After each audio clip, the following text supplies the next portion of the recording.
할렐루야.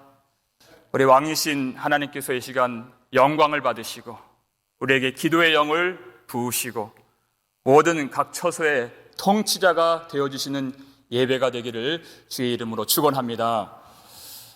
사도행전 8장 이제 시작합니다. 1절을 보면 중간에 점이 있죠. 그리고 그날에라는 단어가 나옵니다. 이날은 스데반이 순교한 날을 지칭하는 것입니다. 그날에 어떤 일이 있었죠? 교회에 큰 박해가 있어 이렇게 기록이 되어 있습니다.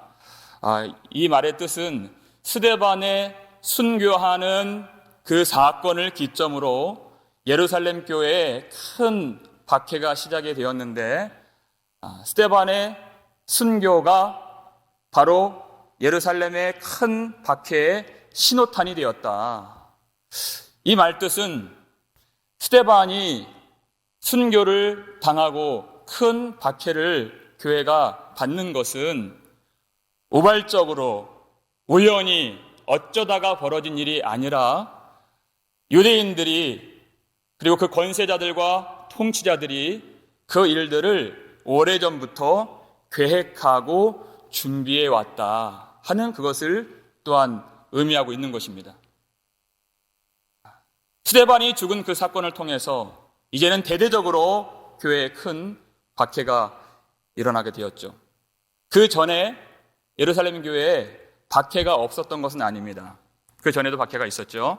그런데 그때는 맨 처음에 보면 그들이 예수 그리스도의 이름을 말하지 말고 가르치지 말라 그렇게 엄히 경고하고 옥에 사도들이 갇히기도 했습니다.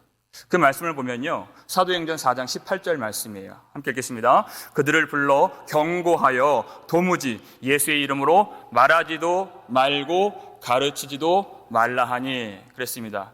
그랬더니 이 베드로와 요한이 두 가지 길이 있다. 너희 말을 듣는 것과 하나님의 말씀을 듣는 것 중에 무엇이 옳은가 너희가 판단하라 그랬습니다. 우리는 우리가 보고 들은 것을 말하지 않을 수 없노라 그랬습니다. 말하지 않는다는 것은 하나님의 말씀을 거역하는 것이기 때문에 오직 하나님의 말씀에 순종하여서 우리에게 보여주신 예수 그리스도, 우리에게 들려주신 예수 그리스도, 우리에게 주님이 가르쳐주신 예수 그리스도를 우리는 전하지 않을 수 없습니다. 예수의 복음, 그 회개의 복음을 우리는 전하지 않을 수 없습니다. 그랬더니 이 말로 시작했던 이 경고와 위협이 조금 더 거세지게 되었습니다. 사도행전 5장 40절 한번 보세요. 읽겠습니다. 그들이 옳게 여겨 사도들을 불러들여 채찍질하며 예수의 이름으로 말하는 것을 금하고 노니 그랬습니다. 여러분, 이 사도들을 금한 사람들은 통치자들입니다. 사두개인들, 대제사장들, 바리새인들, 즉 산헤드린 공회원들의 말이었습니다. 공회원들의 말이라고 하는 것은 곧 법령이었습니다. 그래서 그들이 말로 했을 때 듣지 않으니 그들이 포기하지 않고 더 강한 어조로, 더 강한 방법으로 이제는 그 육체에 상해를 가하면서 채찍질하면서 아주 강하게 금지하고 있는 것입니다. 그것이 법이었습니다. 그랬더니 그들이 예수 그리스도의 이름을 위하여 능력받는 일에 합당한 자로 하나님이 여겨주심을 기뻐하니 이렇게 얘기했어요. 마치 하나님께서 나에게 상을 주시는 것처럼 그렇게 내가 하나님 나라에 합격이 된 듯한 그런 기쁨의 마음을 가지고 그들이 더욱 박차를 가하면서 복음을 전하게 되어 온 것입니다. 그들의 그 채찍질과 그 위협이 전혀 그들을 사도들 마음속에 있는 예수 그리스도의 이름을 빼앗아가지 못하고 그들 속에 있는 기쁨도 조금도 가져가지 못했더라 하는 것이 그 내용입니다. 여러분, 이 사람들이 그러면 어떻게 할까요?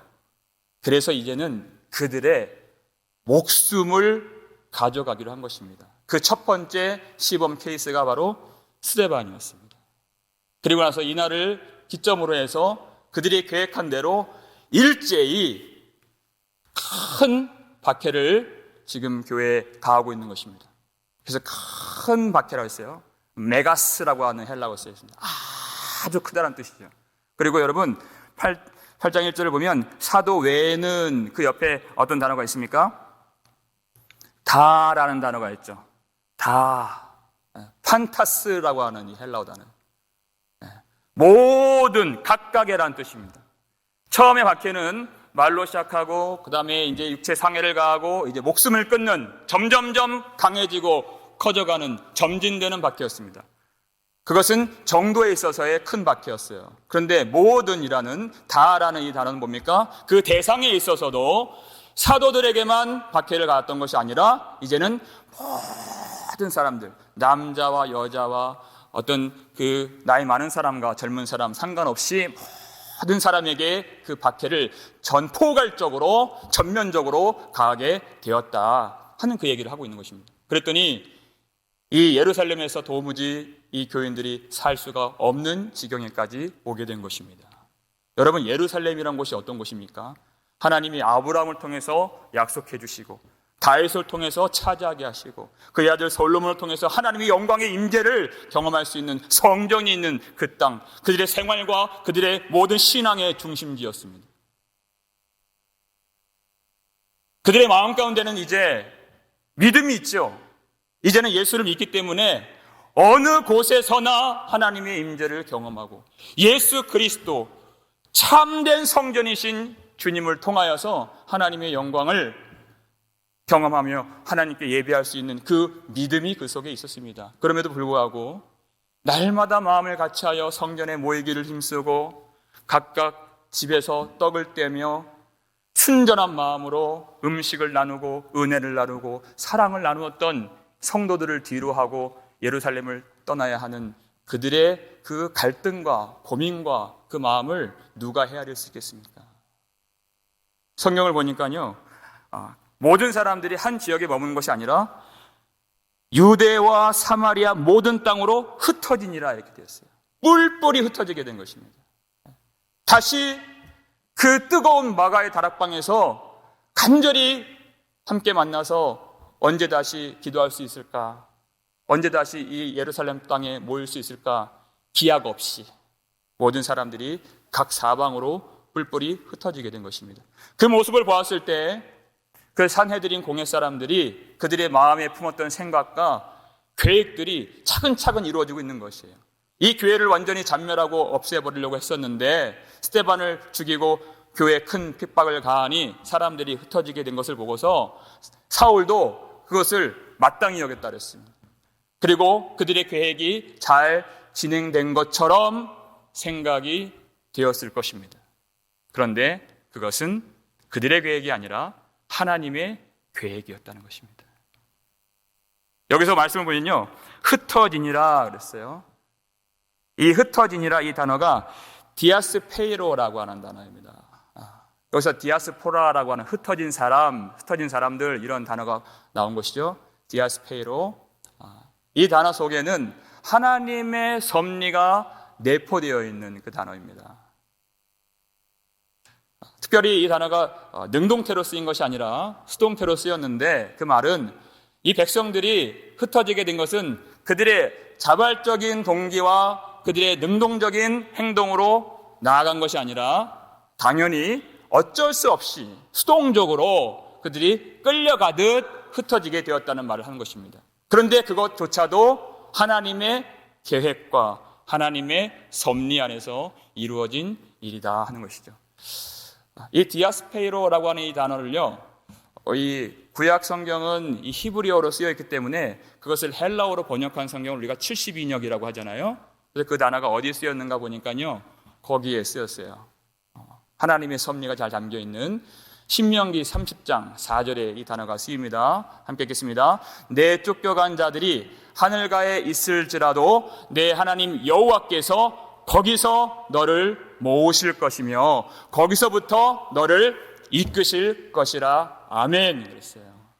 그 모든 것들이 하나님의 계획 안에서 어느 땅에 그들이 흩어져 쫓겨간 자들이 되었다 할지라도 그들은 기약 없이 흩어지지만 그들은 막연함과 두려움 가운데서 흩뿌려지지만 하나님의 때에 그들을 거기서 모으실 것이고 하나님이 그들을 이끌어 주실 하나님이시다 하는 것을 그 말씀은 잘 담고 있는 것입니다.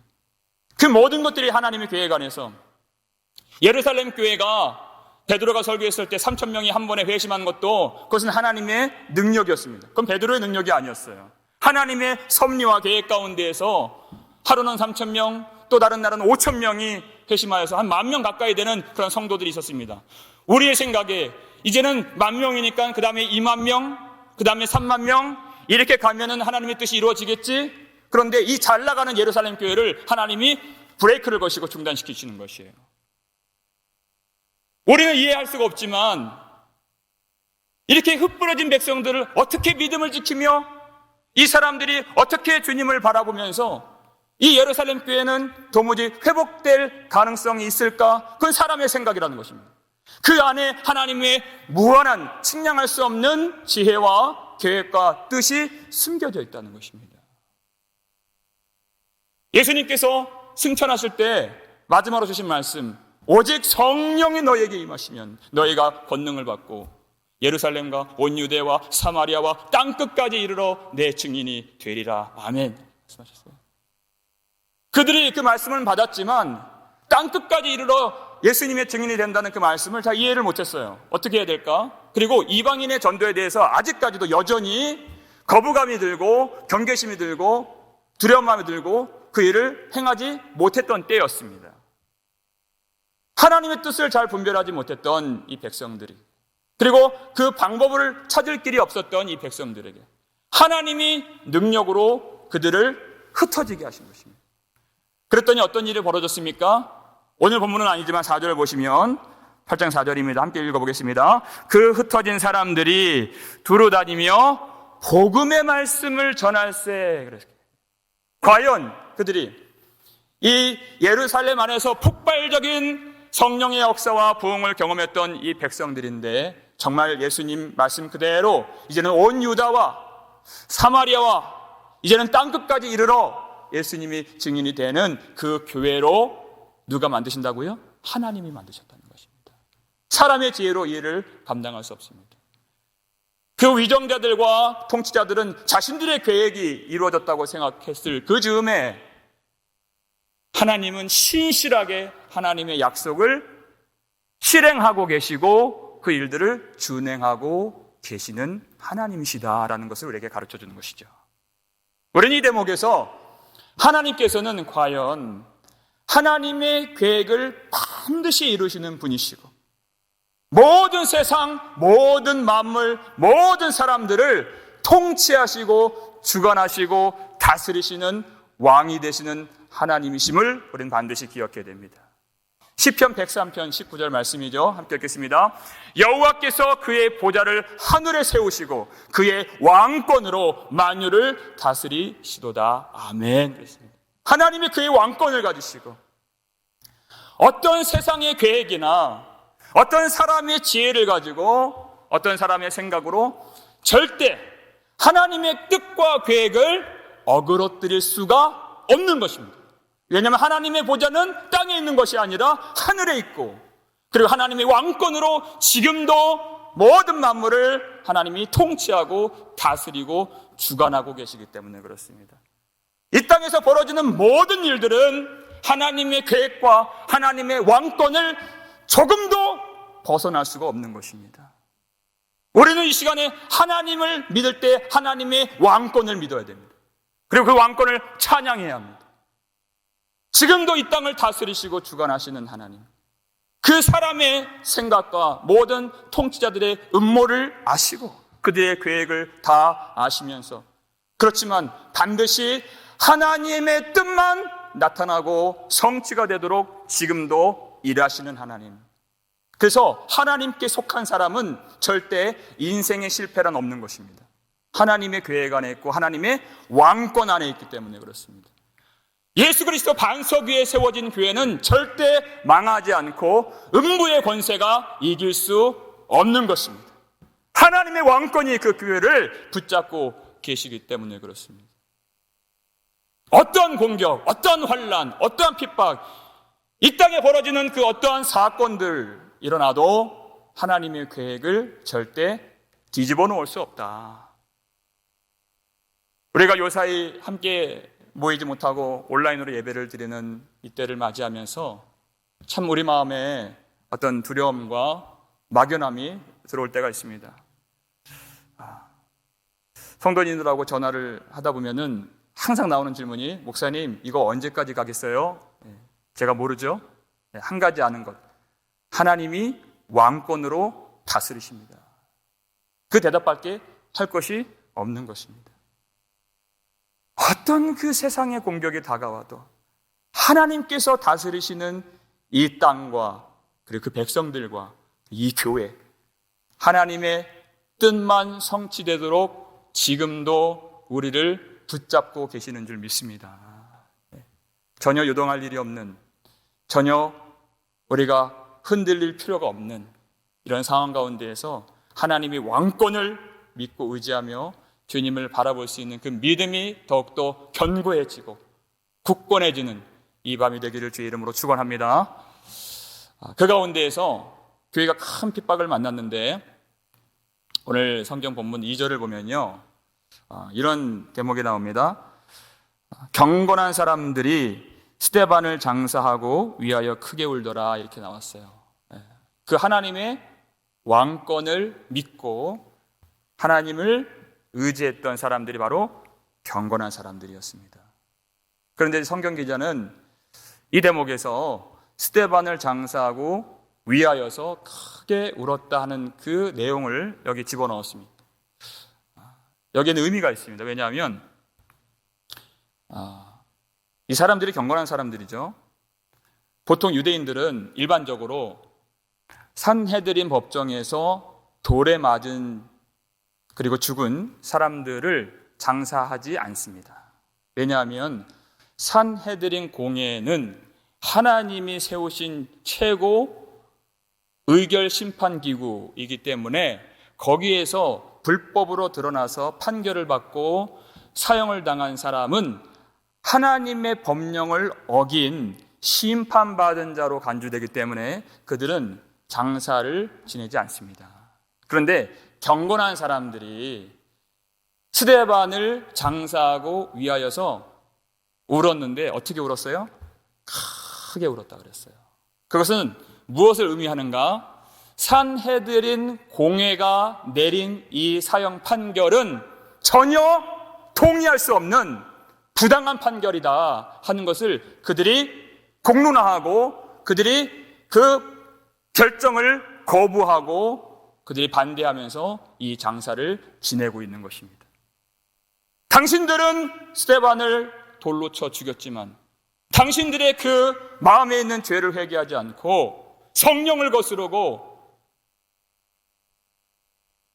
스데반을 돌로 쳐 죽였지만 하나님은 스데반의 영혼을 받아주시고 하나님은 그에게 의로운 면류관을 씌워주시는 거룩하신 하나님이십니다. 그것을 그들이 믿음으로 고백하면서 두려움 없이 담대하게 장사를 지내고 있는 것입니다. 그들이 만약에 두려워했다면 장례를 치를 수가 없고 크게 울 수도 없는 것입니다. 얼마나 그들이 부당한 판결을 내렸는가, 얼마나 그들이 사실상 하나님의 법을 어기고 의로운 자를 죽게 했는가, 그것을 시위하고 있는 장면이 바로 2절입니다. 우리는 하나님께서 세우신 이 나라와 이 모든 위정자들이 정한 그 질서와 법도를 따라야 하는 사람들입니다. 하나님 말씀하셨습니다.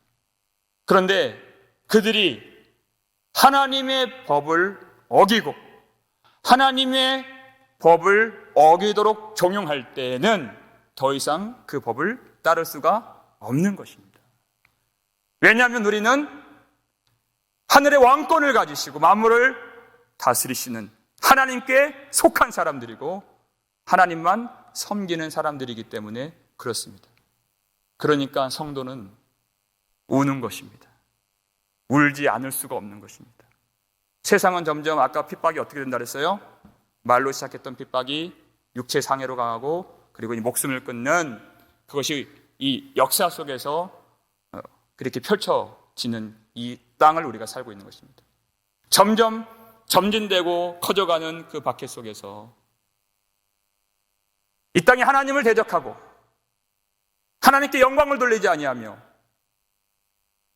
우리의 찬송과 우리의 예배와 우리의 모든 신앙을 꺾어버리려고 하는 그때가 온다면 우리는 이 경건한 성도들처럼 하나님을 바라보며 하나님을 섬겨야 하는 것입니다. 그래서 우는 겁니다.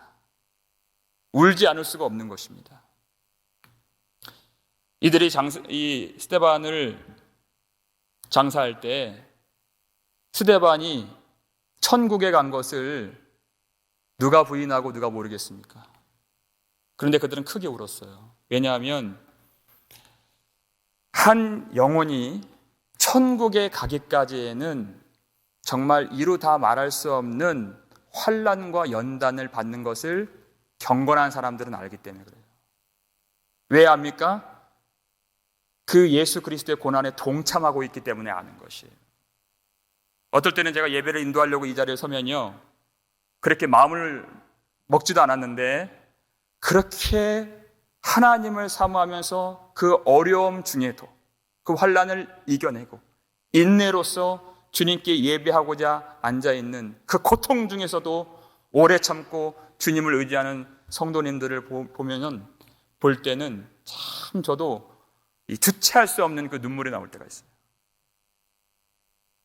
그렇게 하나님을 사랑하기까지, 그렇게 주님의 이름을 의지하기까지 얼마나 많은 어려움이 있었겠는가 모르지 않기 때문에 그렇습니다. 얼마나 많은 연단을 받았겠는가. 그러니까 우는 것이죠. 사도 바울이 1차 전도여행을 이제는 거꾸로 돌면서 그 세워진 교회들을 위로하고 권면할 때 이렇게 위로했습니다. 사도행전 14장 22절 말씀입니다. 읽겠습니다. 제자들의 마음을 굳게 하여 이 믿음에 머물러 있으라 권하고, 또 우리가 하나님의 나라에 들어가려면 많은 환난을 겪어야 할 것이라 하고. 이건 경건한 신자들이 다 아는 바예요. 하나님의 나라에 들어가려면 많은 환난을 겪어야 할 것이니라. 새로 생겨난 그 성도들에게 그렇게 위로하고 권면한 것입니다. 믿음의 실상이 무엇인가를 정확하게 알려주는 것이죠. 그리고 믿음에 머물러 있어라. 절대 그 환난과 유혹과 핍박에 무너져서는 안 된다. 하나님의 왕권을 의지하라, 이렇게 말하고 있는 것입니다. 이 성도들이 크게 울었습니다. 사람들이 알 정도로. 거기에는 또 한 가지 의미가 있어요. 스데반이 그 많은 연단과 환난 가운데에서 그 복음 증거의 최전방에서 돌에 맞고 죽는 순간까지 얼마나 그 사투를 홀로 외롭게 싸웠겠는가 하는 그 마음도 있지만, 그 길이 곧 누구의 길이에요? 나의 길이기 때문에, 내가 걸어야 할 길이기 때문에 그래요. 스데반과 내가 같은 복음을 믿고 같은 믿음 안에서 같은 성령을 받고 예수 그리스도를 믿는 우리가 다 똑같이 가게 될 길이기 때문에 거기에서 말로 형용할 수가 없는 그 마음 가운데 울게 되는 것입니다. 똑같은 날에 죽지는 않을지 몰라도 시간 차이는 있지만 결국 우리가 믿음을 지키며 살아갈 때 이 환난과 핍박의 땅에서 동일한 길을 걸어가게 될 사람들인 것을 본인이 알기 때문에 스데반의 장례식은 곧 누구의 장례식입니까? 나의 장례식입니다. 우리가 어떤 성도들의 장례식이 있다면 그것은 누구의 장례식입니까? 그럼 나의 장례식입니다.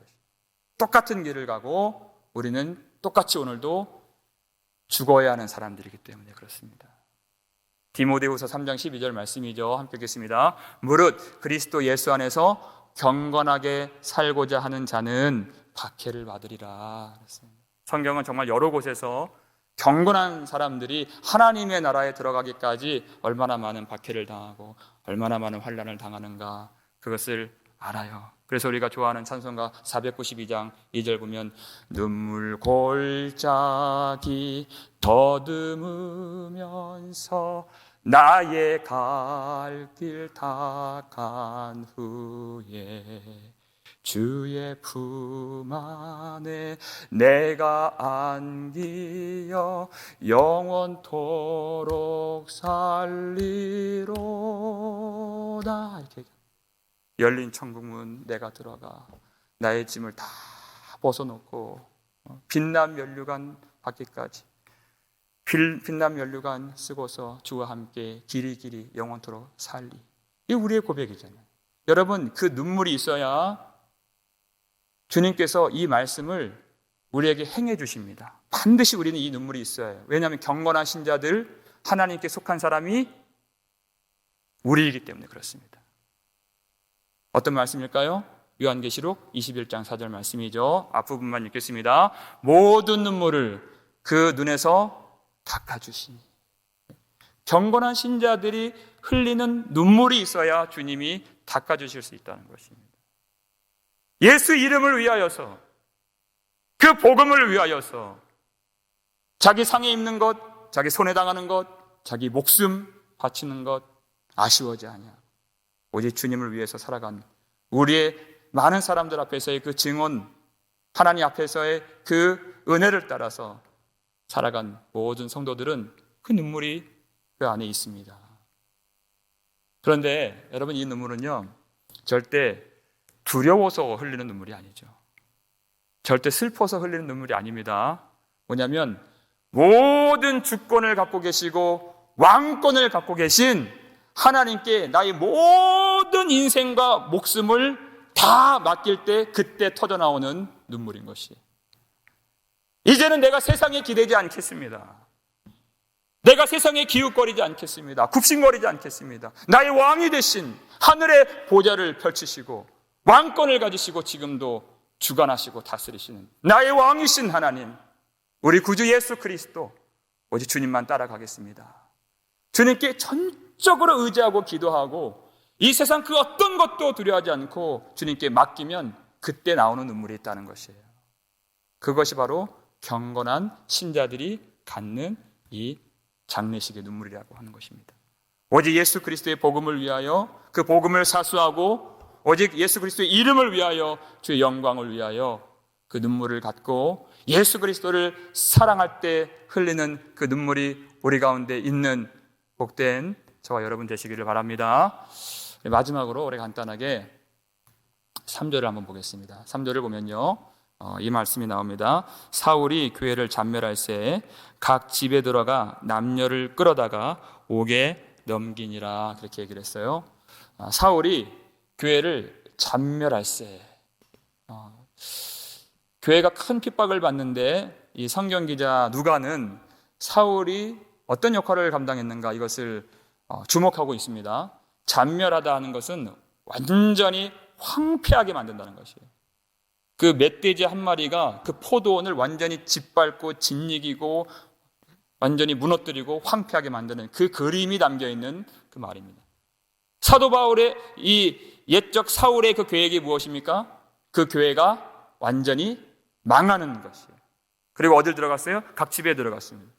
당시 그 집은 성도들이 모여서 말씀을 가르치고 그리고 전도하고 떡을 나누고 은혜를 나누고 기도했던 예배의 처소와 같은 곳이 바로 집이었습니다. 그리고 마지막 그 최후의 안식처요, 피난처가 되는 장소가 집이었죠. 그곳까지 사울이 쳐들어가서 남녀를 막론하고 다 끄집어내어서 뭐라고 얘기했습니까? 옥에 넘기니라, 이렇게 얘기했어요. 사도 바울의 계획은 완전히 교회를 잔멸하고 망하게 하는 것, 그의 소원이었고 소망이었습니다. 왜냐하면 그의 입장에서는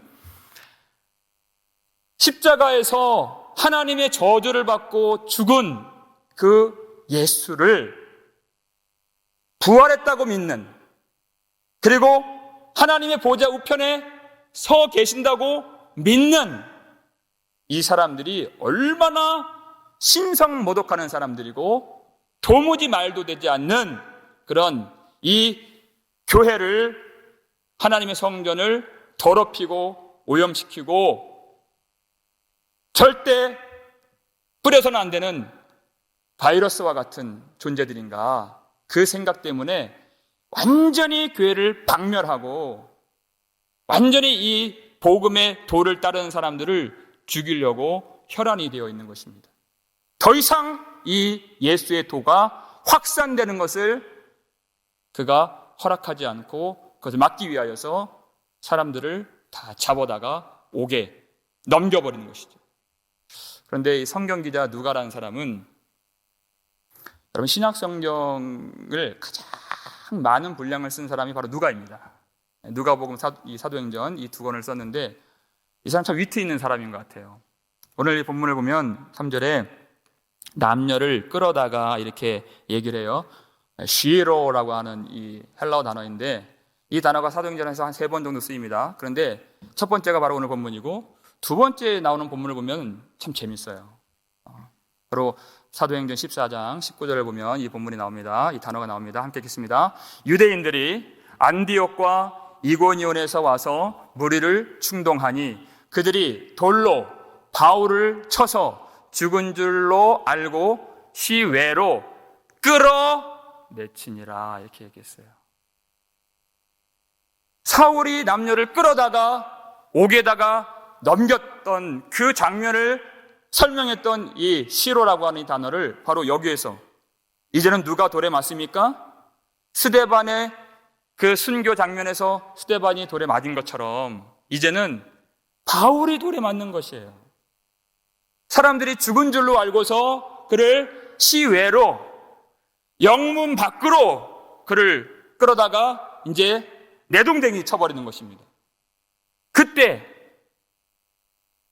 예수 믿는 사람들을 완전히 박멸하고 예수의 도를 확산시키지 않도록 그들을 끌어냈던 사울이 이제는 그가 예수 그리스도의 복음에 자신이 감염이 되어서 그 복음의 도를 지키기 위해서 스데반처럼 돌에 맞고 또 성 밖으로 내쳐지고 예수의 길을 따라가는 이 장면을 누가가 기록했을 때 얼마나 속으로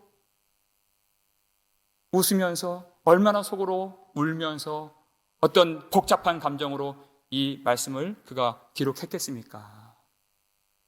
이게 바로 하나님의 왕권이라는 것입니다.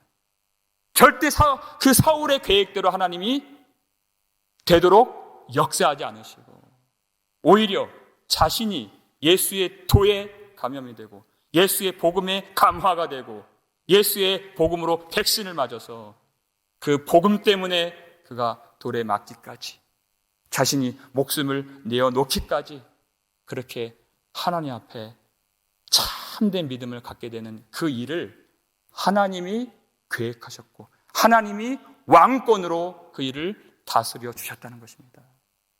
예수님이 십자가에서 뭐라고 기도하셨다 그랬습니까? 아버지여 저들을 사하여 주시옵소서. 저들은 자기들이 하는 것을 알지 못함이니이다, 이렇게 얘기했어요. 예수님을 찌르고 예수님을 모욕하고 손바닥으로 때리고 주먹으로 얼굴을 치고 침을 뱉고 옷을 찢고 빼앗고 하는 자들을 하나님 심판하여 주옵소서. 이 기도가 아니라 아버지 저들을 용서하여 주시옵소서. 저들을 사유하여 주시옵소서. 저들은 단지 자기들이 하는 것을 알지 못함이니이다. 사울이 왜 이렇게 했습니까? 자기가 지금 무엇 하는지 알지 못한다는 것이에요. 아버지 저들을 용서해 주셔서 저들을 하나님이 사용하여 주옵소서. 이 기도를 하신 것입니다. 저들에게 필요한 것은 심판이 아니라 하나님이 왕권을 가지시고 하나님의 능력으로 저들을 용서해 주셔서 하나님의 그 가장 영광을 나타내는 그 택한 그릇으로서 주님이 저들을 사용해 주옵소서.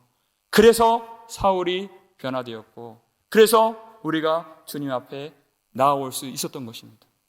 사울은 단지 자신이 하는 짓을 알지 못했던 것이에요.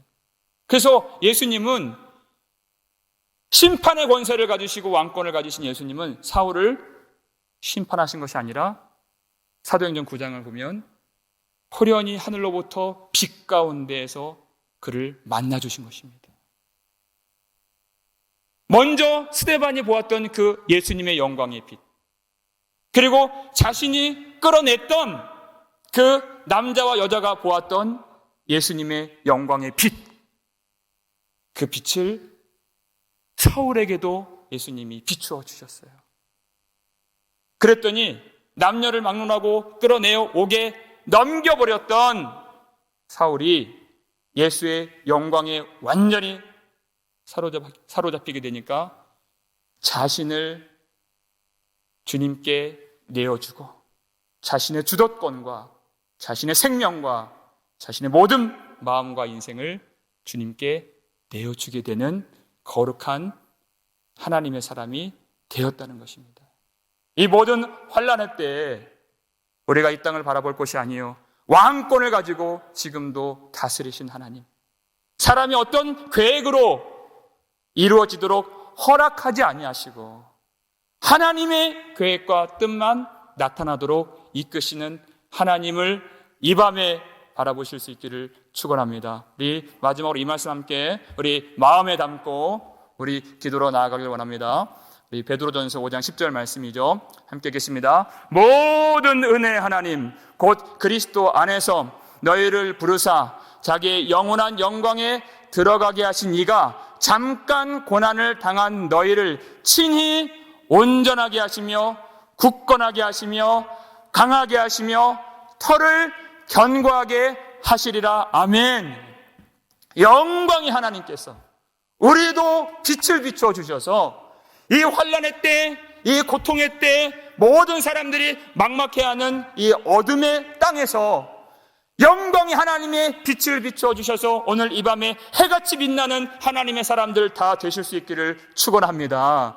하나님은 사울도 주님 바꿔주시고 하나님의 영광의 도구로 삼아주셨습니다. 저와 같이 쓸모없는, 가장 쓸모없는 자도 하나님이 하나님의 때에 그 자리에서 말씀을 전하게 하신 것처럼 하나님이 오늘 이 영광의 이 예배 가운데 각 삶의 처소에서 우리의 통치자가 되어주셔서 우리의 모든 가정을 하나님이 영광으로 회복시켜 주시고 하나님이 권능으로 회복시켜 주시고 하나님이 왕권으로 교회를 더욱 회복시켜 주셔서 우리가 주의 빛을 바라보면서 주님을 온전히 의지하여서 이 세상 유혹과 환난에 넘어지지 않고 세상과 타협하지 아니하고 세상에 굴복하지 아니하고 영광의 하나님께만 나의 모든 주도권과 나의 마음과 우리의 예배와 우리의 인생과 목숨까지도 다 내어드리면서 그 영광 안에서 영광스럽게 쓰임받을 수 있는 저와 여러분 되실 수 있기를 주의 이름으로 축원합니다.